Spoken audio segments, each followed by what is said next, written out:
राजधानी दिल्ली में Uno disaster management एवं रूरल डेवलपमेंट सोसाइटी एनजीओ के द्वारा सियाना बुलंदशहर में सीख रही लड़कियों ने Saraswati and Narmada apartment raw में महिलाओं के हाथों में मेहंदी लगाकर सभी का मन मोहा।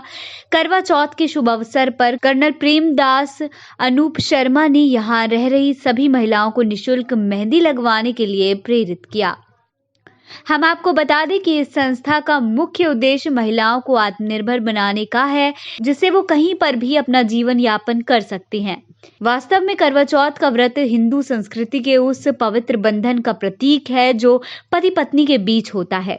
हिंदू संस्कृति में पति को परमेश्वर की संज्ञा दी गई है। करवा चौथ पति एवं पत्नी दोनों के लिए नव प्रणय निवेदन तथा एक दूसरे के लिए अपार प्रेम, त्याग एवं उत्सर्ग की चेतना लेकर आता है। इस दिन स्त्रियां पूर्ण सुहागन का रूप धारण कर वस्त्र भूषणों को पहनकर भगवान रजनीनाथ से अपने अखंड सुहाग की प्रार्थना करती हैं। स्त्रियां सुहाग चिन्हों से युक्त श्रृंगार करके ईश्वर के समक्ष दिन भर के व्रत के उपरांत ये प्रण लेती हैं कि वे मन, वचन एवं कर्म से पति के प्रति पूर्ण समर्पण की भावना रखेंगी। कार्तिक मास के पूर्ण पक्ष की चौथ को केवल रजनीनाथ की पूजा नहीं होती, अपितु शिव, पार्वती एवं स्वामी कार्तिकेय की भी पूजा होती है। शिव पार्वती की पूजा का विधान इस हेतु किया जाता है कि जिस प्रकार शैलपुत्री पार्वती ने घोर तपस्या करके भगवान शिव को प्राप्त कर अखंड सौभाग्य प्राप्त किया, वैसे ही उन्हें भी मिले। वैसे ही गौरी पूजा का कुंवारी और विवाहित स्त्रियों के लिए विशेष महत्व है। नाम अनूप शर्मा है। मैं union disaster management and rural development में एज ए वाइस प्रेसिडेंट काम करता हूँ और मैं डायरेक्टर प्रोजेक्ट्स भी हूँ इसके अंदर। तो ये जो हम प्रोजेक्ट्स कर रहे हैं बच्चों के लिए या वुमेन एम्पावरमेंट के लिए, तो कोविड के आने के बाद हमने ये चीज़ देखी कि बच्चे तो बहुत इफेक्ट हुए हैं, पेरेंट्स जिनके चले गए, लेकिन गवर्नमेंट भी बहुत स्कीमें अनाउंस कर रही है, लेकिन हमने देखा कि उसकी प्रैक्टिकल अप्रोच हमें कहीं नज़र नहीं है। तो हमने फिर एक ये डिसाइड किया, हमारे जो गवर्निंग बॉडी में जब प्रपोजल रखा सर के सामने, तो उन्होंने कहा कि हम खुद क्यों ना सबसे पहले इनिशिएटिव लें।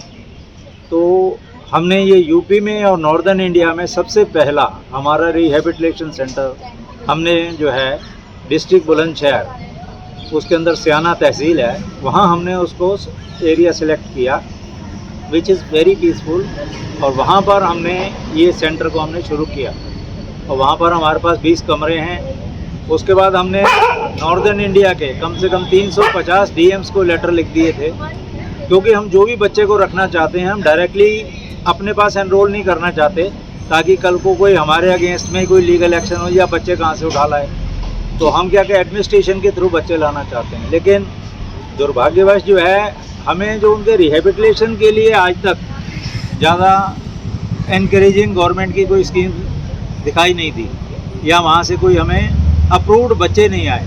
बच्चे काफ़ी आए हैं जिनको हम वहाँ पर डे केयर कर रहे हैं, लेकिन शाम को वो अपने घर चले जाते हैं। इसी तरह से जो वहाँ पर लड़कियाँ हैं 18 साल से लेकर 35 साल तक की लड़कियाँ, उनके लिए हमने वुमेन एम्पावरमेंट के लिए उनके लिए वोकेशनल ट्रेनिंग सेंटर का हमने वहाँ पर प्रावधान किया है, और वहाँ पर अभी हमने 7 फैकल्टीज़ हमारी वहाँ चल रही हैं, जिसके अंदर हर फैकल्टी के अंदर हमने 50 बच्चों का प्रोविज़न किया हुआ है।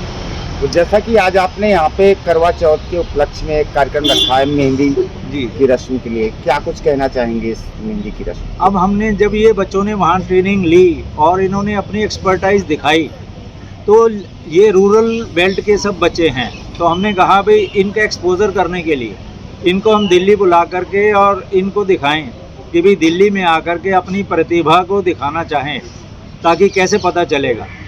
और ये हमारी अपनी कॉलोनी है, यहाँ आसपास के जितने भी लोग हैं सब हमारे अपने ही हैं यहाँ पर। तो हमने यहाँ पर इनके लिए ये फंक्शन ऑर्गेनाइज़ किया कि जिससे लेडीज़ को जो है महते ही कहीं बाहर जाने की ज़रूरत नहीं है उनको, नहीं तो आज की डेट में कोई हनुमान मंदिर जाता है, कोई कमर्शियल सेंटर्स में जाके 2-2 घंटे इंतज़ार करते हैं। यहाँ तो घर से बाहर आए और इस कम्प्लेक्स में बैठ करके और उनको ये फैसिलिटी मिल जाएगी।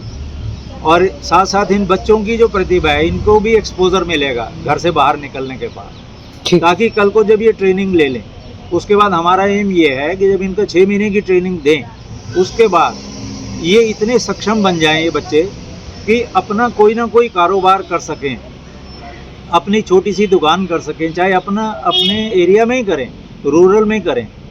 लेडीज़ के जो हमारी टेलरिंग डिपार्टमेंट के बच्चे हैं तो वो कम से कम एक कॉर्नर में कहीं पर भी एक छोटा सा पार्लर भी खोल सकते हैं, जिससे कि छोटे बच्चे लेडीज़ के जो कपड़े हैं उस तरह से वो बना सकते हैं और अपने लिए 8-10 हज़ार रुपये ईजीली अर्न कर सकते हैं। ऐसे ही जो ब्यूटी पार्लर की हमारी बच्चे हैं तो ये लोग भी जो हैं इसी तरह से, इनको 2 फंक्शंस भी इन्होंने अटेंड कर लिए, एक आधी वेडिंग इनको मिल गई तो ये भी अपना उतना कमा लेंगे, तो ताकि ये बच्चे जो हैं अपना खर्चा ये खुद उठा सकें और साथ साथ अपने परिवार की हेल्प कर सकें।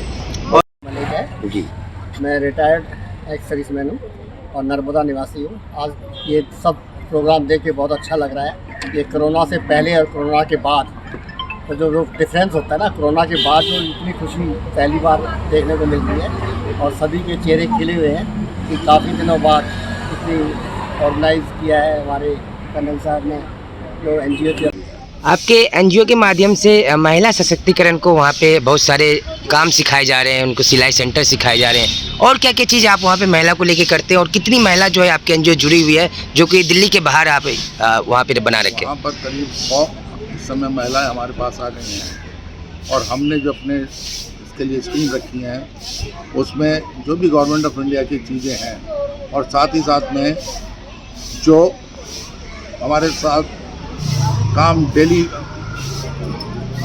उसके लिए आना चाहेगा जी, तो उसके ऊपर हम करना चाहेंगे और महिलाओं को ज़्यादा से ज़्यादा काम मिल सके और उनके जो भी कार्य होंगे उनकी सराहना हो सके, यही उद्देश्य सोच के हमने वहाँ पर ये सेंटर बना दिया।